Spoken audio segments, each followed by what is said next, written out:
Good morning, friends. I am Professor Shreya Trivedi from AKDMC Jamnagar. This is the lecture for FYBA SEM 1 Compulsory English. આ lecture જે છે એ FYBA SEM 1ની વિદ્યાર્થીનીઓ માટે છે જેને પણ compulsory English રાખેલું છે. જેને મેઇન ઇંગ્લિશ રાખેલું છે એના માટે પણ આ લેક્ચર છે, કારણ કે જેને મેઇન ઇંગ્લિશ હશે એને કમ્પલસરી ઇંગ્લિશ હશે જ. આના પહેલાંના લેક્ચર્સમાં આપણે સિલેબસ નક્કી કર્યો કે ભાઈ સિલેબસ જે છે એ પહેલાં તો ટેક્સ્ટ છે ઇમેજીસ કરીને હેન્ડબુક ઓફ સ્ટોરીઝ 1 to 5, બરાબર.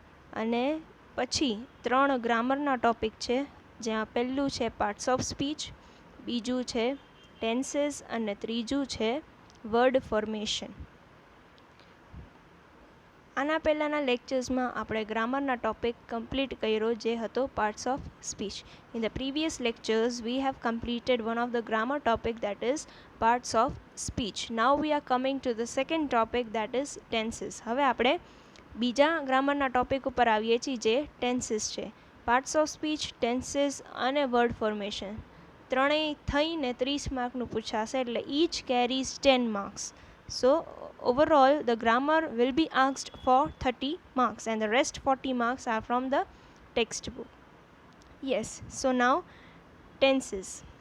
Now in a sentence we have not discussed, let me tell you that કોઈ પણ લેંગ્વેજ હોય ને, બરાબર, તો એ લેંગ્વેજમાં એક પેટર્ન ફિક્સ હોય સેન્ટેન્સની, બરાબર. આપણે મેથ્સમાં જેમ ફોર્મ્યુલા હોય ને એમ સેન્ટેન્સની પેટર્ન હોય છે દરેક લેંગ્વેજમાં એના ગ્રામરમાં. એવી જ રીતના આપણે ઇંગ્લિશમાં પણ એક પેટર્ન છે. Okay, likewise in any other languages English also has a pattern of sentence in it. Okay, and the pattern is subject plus verb plus object. Generally subject plus verb plus object આ ઇંગ્લિશના સેન્ટેન્સની pattern છે. દરેક સેન્ટેન્સમાં દરેક વસ્તુ important છે. આપણે parts of speech ભણ્યા ત્યારે પણ મેં કહેલું કે દરેક સેન્ટેન્સમાં જે વર્ડ્સ હોય છે એ વર્ડ્સનું અલગ અલગ કાર્ય રહેલું છે, બરાબર. એમાંથી આપણે પાર્ટ્સ ઓફ સ્પીચમાંથી આપણે વર્બ લઈએ, બરાબર. તો એ વર્બ જે છે એટલે શું? ક્રિયાપદ. ક્રિયાપદ એક બહુ જ અગત્યનો ભાગ ભજવે છે સેન્ટેન્સમાં. ક્રિયાપદ ક્રિયા દર્શાવે છે એવું આપણે પાર્ટ્સ ઓફ સ્પીચમાં ભણ્યા.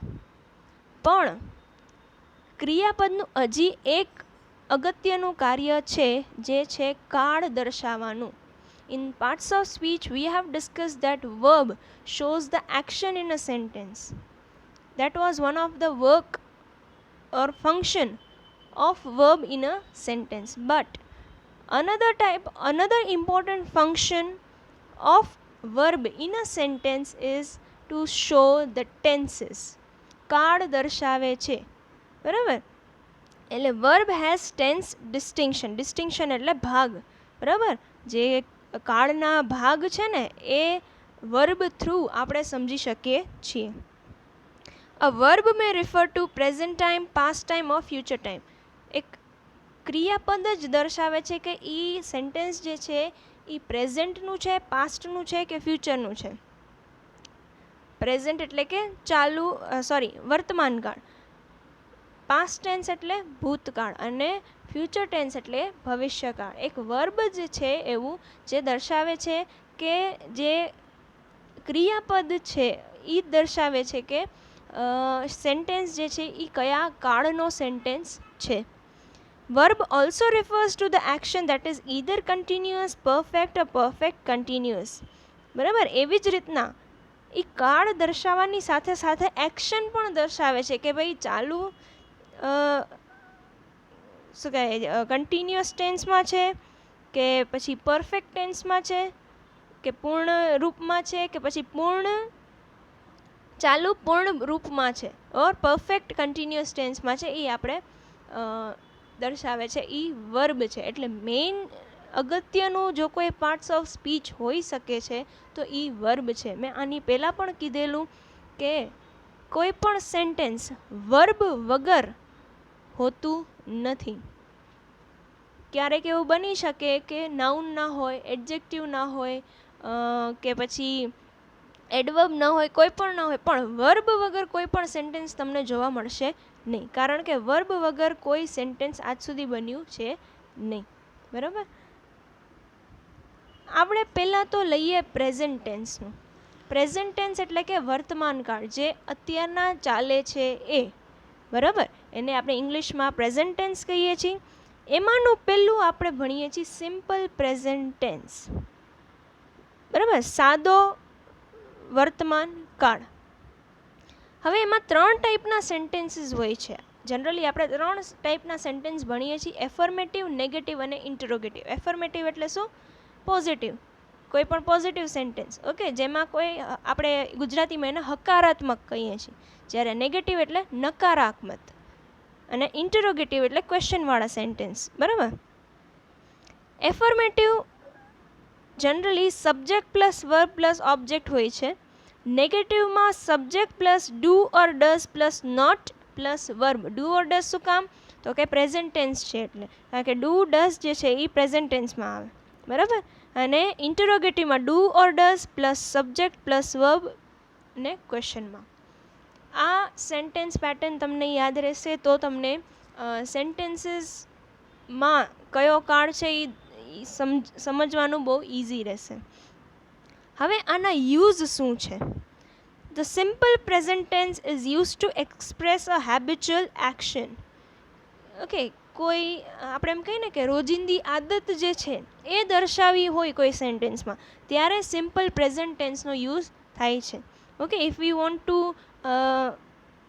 સે the habitual action which we do every day, okay, then we can show it through simple present tense. Example, my grandfather goes to temple daily. મારા દાદા રોજ મંદિરે જાય છે. એટલે my grandfather goes to temple daily એટલે આ રોજિંદી ક્રિયા છે, હેબિચ્યુઅલ એક્શન છે, કે રોજની હેબિટ છે એમની. ઓકે, એટલે એમાં simple present tense. Our teacher tells us a story once a week. કે વીકમાં એકવાર અમને અમારા ટીચર જે છે એ સ્ટોરી કહે છે. ઓકે, આ હેબિટ છે કે દર વીકમાં એકવાર. ઓકે, હેબિચ્યુઅલ એક્શન છે.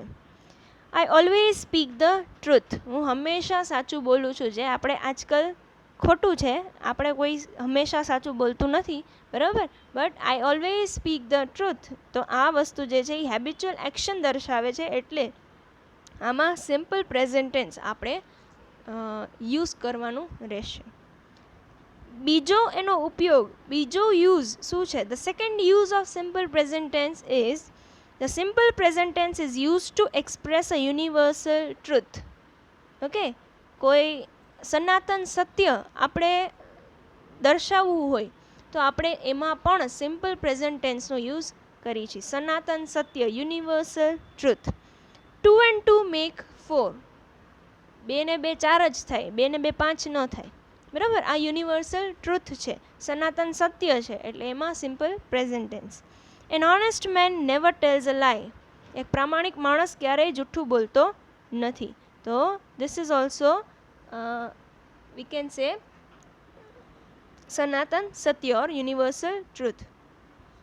The rose gives out a sweet smell. સનાતન સત્ય છે કે ભાઈ રોઝને આપણે સૂંઘીએ ને ત્યારે આપણે સ્વીટ સ્મેલ એટલે કે મીઠી જ સુગંધ આવે, હંમેશા કડવી સુગંધ ના આવે. ઓકે, એટલે આ સનાતન સત્ય છે, યુનિવર્સલ ટ્રુથ છે. Third use, the simple present is use to make statements of general nature. General nature દર્શાવો હોય કે ભાઈ નેચર એટલે કે આપણે એમ કહી શકીએ કે આનું આપણે એમ કહીએ ને આનું નેચર બહુ સારું છે, એ નેચરની વાત છે. ઓકે, પ્રીતિ સ્પીક્સ ઇંગ્લિશ ફ્લુએન્ટલી. ઓકે, શું કહે છે કે પ્રીતિ સ્પીક્સ ઇંગ્લિશ ફ્લુએન્ટલી, કે એ બહુ ફ્લુએન્ટલી એટલે કે વગર કોઈ રૂકાવટે ઇંગ્લિશ સારી રીતે બોલી શકે છે. એટલે એનો નેચર જ એવો છે. This T shirt cost 50 rupees. આ ટી શર્ટના 50 રૂપિયા છે. ઓકે, જનરલ નેચર છે. We live in a big city. આપણે એક મોટા શહેરમાં રહીએ છીએ. Then the simple present tense is use to express a permanent situation or fact. Okay, permanent situation જો કોઈની દર્શાવી હોય, બરાબર, તો ત્યારે ઓર આપણે એમ કહી શકીએ કે કોઈ ફેક્ટ દર્શાવવું હોય ત્યારે પણ આપણે સિમ્પલ પ્રેઝન્ટ ટેન્સનો યુઝ કરીએ છીએ. Example, Ludhiana stands on the bank of Sutlej, કે લુધિયાણા શહેર જે છે એ સતલજની નદી કિનારે છે. બરાબર, સપોઝ આપણે એમ કહી કે Varanasi is on the banks of river Ganga, એટલે વારાણસી જે છે એ ગંગા નદીના તટ પર છે. તો એ પણ એક સનાતન સત્ય or we can say fact, permanent situation દર્શાવે છે. This road leads you to Gondal, આ રોડ પર જતા રહ્યો ને એટલે સીધું ગોંડલ આવે. ઓકે, એટલે એ પરમનન્ટ સિચ્યુએશન, અહીંયાથી કાંઈ ગોંડલ ફરીને જ જવાનું. Okay, Delhi stands on the bank of Jamuna, Delhi જે છે એ યમુનાના કિનારે વસેલું શહેર છે. ઓકે, આ પણ એક પરમનન્ટ સિચ્યુએશન ફેક્ટ દર્શાવે છે. Then the simple present tense is used to describe an action that is to take place in near future. આપણને ખબર છે કે નજીકના ભવિષ્યમાં એ વસ્તુ થવાની છે ત્યારે પણ આપણે સિમ્પલ પ્રેઝન્ટ ટેન્સનો યુઝ કરીએ છીએ. જેમ કે we leave for Khandala tomorrow, આપણે ખંડાલા માટે નીકળશું. Our examination starts from next week, અમારી એક્ઝામ નેક્સ્ટ વીકથી ચાલુ થવાની છે. બરાબર. When does the bus arrive for Surat, સુરતની બસ ક્યારે આવે છે? તો આ બધું જે છે એ નિયર ફ્યુચરમાં થવાનું છે અને થવાનું જ છે એ નક્કી છે ત્યારે આપણે સિમ્પલ પ્રેઝન્ટ ટેન્સમાં યુઝ કરીએ છીએ. પહેલું શું ઉપયોગ છે? તો કે એક્સપ્રેસ હેબિચ્યુઅલ એક્શન. બીજું શું છે? Two express universal truth. Habitual action એટલે કે રોજિંદી ક્રિયા દર્શાવવા. યુનિવર્સલ ટ્રુથ એટલે સનાતન સત્ય દર્શાવવા. ત્રીજું છે એ જનરલ નેચર દર્શાવવા. થર્ડ જે છે પરમનન્ટ સિચ્યુએશન ઓફ ફેક્ટ, કે એ જગ્યા ત્યાંની રહેવાની છે, ત્યાંથી ફરીને જ જવાની, ત્યારે આપણે સિમ્પલ પ્રેઝન્ટ ટેન્સનો યુઝ કરીએ છીએ.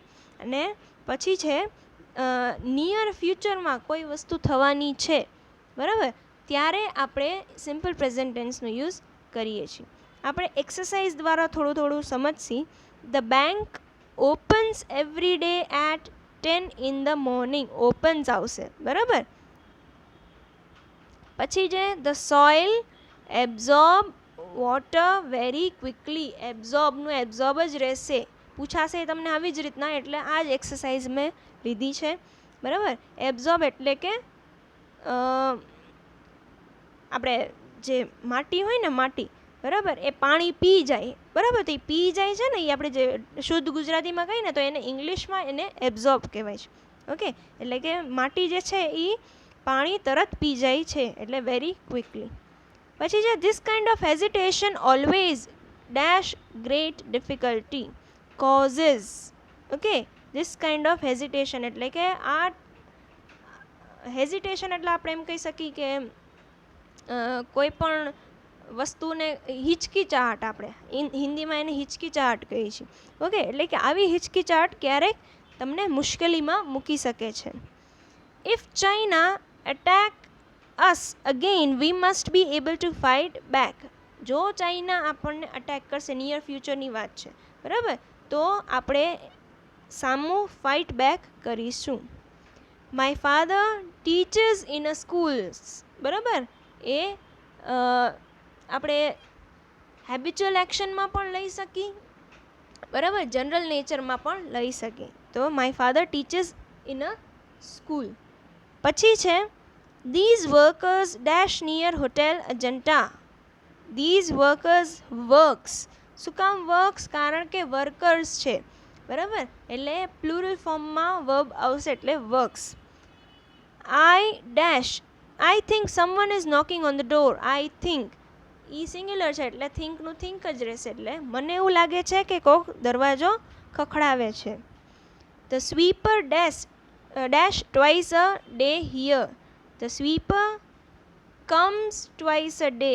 બરાબર, કમ્સ આવશે અહીંયા કારણ કે ત્રીજા પુરુષની વાત છે, બરાબર, એટલે the sweeper comes twice a day here. Clear? આ હતું simple present tense. I hope તમને થોડું ઘણું સમજાણું છે. થોડું ઘણું આ અઘરું લાગશે પાર્ટ્સ ઓફ સ્પીચ કરતાં, પણ જો તમે ધ્યાનથી સાંભળશો, ધ્યાનથી આની પ્રેક્ટિસ કરશો તો એટલું અઘરું છે નહીં. બરાબર? તમે આના ઘણા બધા બીજા એક્ઝામ્પલ્સ લઈને ખુદ ઘરે ટ્રાય કરી શકો છો, જેથી કરીને તમારું ગ્રામરમાં જે પકડ છે એ તમારી મજબૂત થાય. ઓકે, ત્યાં સુધી તમે આ કરો. આપણે નેક્સ્ટ લેક્ચરમાં મળીશું, અને ત્યાં સુધી be safe, have a nice day, અને keep on practising grammar as much as possible. Okay, thank you and have a nice day.